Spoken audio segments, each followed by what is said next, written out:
أعوذ بالله من الشيطان الرجيم بسم الله الرحمن الرحيم ذلك من أنباء القرى نقصه عليك منها قائم وحصيد وما ظلمناهم ولكن ظلموا أنفسهم فما أغنت عنهم آلهتهم التي يدعون من دون الله من شيء لما جاء أمرنا ربك وما زادوهم غير تتبيب وكذلك أخذ ربك إذا أخذ القرى وهي ظالمة إن أخذه أليم شديد وما ظلمناهم ہم نے ان پر ظلم نہیں کیا ولیکن ظلموا انفسہم لیکن ظلم کیا انہوں نے اپنے جانوں پر فما اغنت عنہم پس کوئی فائدہ نہ دیا انہیں آلہتہم التی ان الہ نے یدعون من دون اللہ جن کو وہ اللہ کے سوا پکارتے تھے من شیئن کچھ بھی لما جاء امر ربک جب آیا تیرے رب کا حکم وما زادوہم اور انہوں نے زیادہ نہیں کیا غیر تتبیب سوائے ہلاکت کے وَكَذَلِكَ أَخْذُ رَبِّكَ اسی طرح پکڑتا ہے تیرا رب اذا اخذ القرى جب پکڑا اس نے بستی والوں کو وہی ظالمۃ اس حال میں وہی ظالمۃ کہ ان بستیوں کے رہنے والے بڑے ظالم تھے ان اخذہ علیم شدید بے شک اس کا پکڑنا بڑا سخت ہے وما ظلمناہم ولکن ظلموا آپ نے اس سے پہلے حضرت نوح علیہ السلام اور حضرت ہود علیہ السلام حضرت لوط علیہ السلام حضرت شعیب علیہ السلام صالح علیہ السلام اور حضرت موسیٰ علیہ السلام کے اور ان کی امتوں کے واقعات اور حالات سنے کہ اللہ تعالیٰ نے ان لوگوں کو دردناک قسم کے عذاب میں مبتلا کر دیا اور دنیا والوں کے لیے عبرت کا نشان بنا دیا۔ اللہ فرماتے ہیں کہ بھئی یہ ان کے ساتھ جو کچھ ہوا جیسے ہوا جب ہوا جس انداز اور طریقے کے ساتھ ہوا اللہ فرماتے ہیں وما ظلمناہم ولکن ظلموا انفسہم اللہ نے ان کے ساتھ کوئی ظلم نہیں کیا ولکن ظلموا انفسہم اس لیے کہ یہ خود ظالم تھے یہ اپنے جانوں پر ظلم کیا کرتے تھے یعنی انہوں نے اللہ کی وحدانیت کو نہیں مانا اللہ کے نبیوں کو نہیں مانا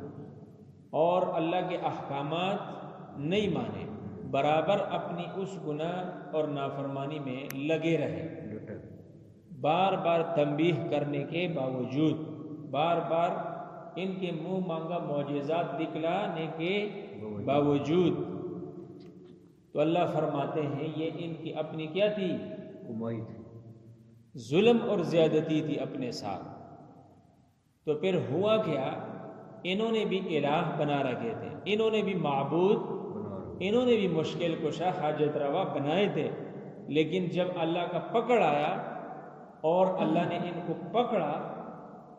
تو فما اغنت عنہم آلہتہم التی پھر ان کے وہ الہ جن کے سامنے یہ جھکتے تھے جن کی یہ پوجا پاٹ کرتے تھے جن کو یہ رب العالمین کے ساتھ شریک کیا کرتے تھے جن کو یہ مشکل کشا اور اپنے لیے حاجت روا سمجھتے تھے اللہ نے فرمایا جب اللہ تعالیٰ کی طرف سے پکڑ آ گئی تو ان کے الہ پھر میدان میں اترنے کے قابل نہیں رہے پھر وہ میدان میں نہ اتر سکے پھر میدان میں نہ آئے یدعون من دون اللہ وہ الہ جو اللہ کے ساتھ یا اللہ کے سوا یہ جو ہے پکارا کرتے تھے جن کی یہ عبادت کیا کرتے تھے جنہیں اللہ کے ساتھ شریک کیا کرتے تھے انہوں نے ان کو من شیئن کچھ بھی فائدہ نہیں دیا لما جاء امر ربک، اس صورت میں کہ جب اللہ کا حکم یعنی اللہ کا عذاب ان پر آ گیا. وما زادوہم، ہاں ان الہ نے انہیں ایک قسم کا فائدہ ضرور دیا. وما زادوہم یعنی ان کے لیے کچھ بھی ان کے باطل معبودوں نے زیادہ نہیں کیا، غیر تتبیب سوائے ان کے ہلاکت کے. ان کی وجہ سے یہ کیا ہوئے؟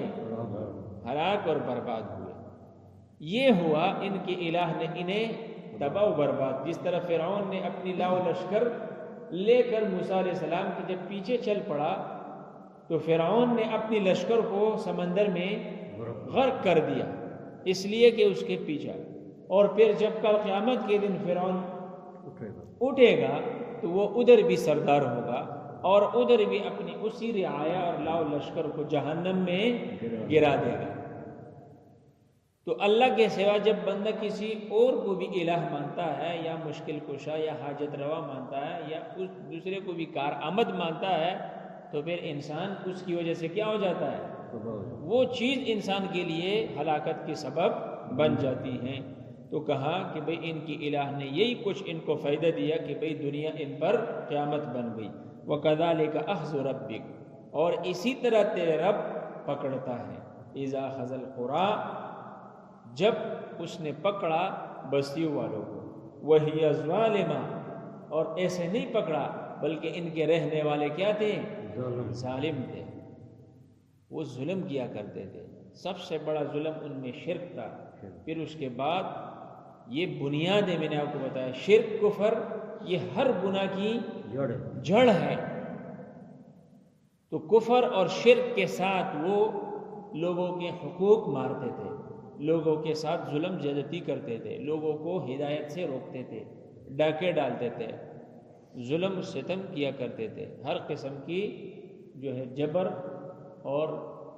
سرکشی دنیا میں اور فسادات دنیا میں برپا کیا کرتے تھے. اللہ نے فرمایا اس کی بنیاد شرک تھی، جڑ اس کی کیا تھی؟ شرک تھی. اور یہ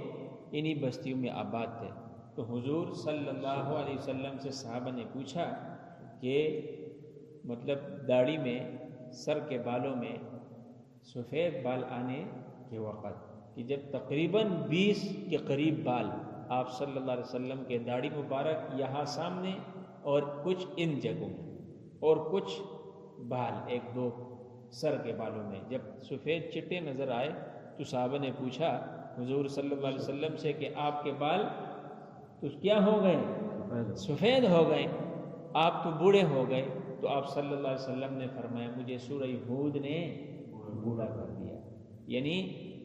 پھر علماء لکھتے ہیں یہ آیات وَكَذَلِكَ أَخْذُ رَبِّكَ إِذَا أَخَذَ الْقُرَىٰ وَهِيَ ظَالِمَةٌ، اللہ نے کہا کہ بھئی دیکھو جب میں بستی والوں کو ان کی نافرمانی کی وجہ سے پکڑتا ہوں تو آپ صلی اللہ علیہ وسلم سوچتے تھے اپنی امت کے بارے میں غمخوار تھے نا، تو سوچتے تھے کہ میری امت میں بھی ایسے لوگ تو ہوں گے نا جو نافرمانی کریں گے، سیدھے راستے پہ نہیں چلیں گے، نافرمان ہوں گے، گنہگار ہوں گے. ایسا نہ ہو اللہ میری امت میں بستیوں کے اندر رہنے والے بندوں کو کیا کر لے؟ عذاب میں مبتلا کرے، ان کو عبرت کا نشانہ بنائے. تو یہ غم، یہ فکر جب بندہ کھاتا ہے، پیتا ہے، چلتا ہے، اٹھتا ہے، بیٹھتا ہے، پہنتا ہے، پرواہ نہیں ہوتی، وہ پھر آرام سے بوڑھا ہوتا ہے.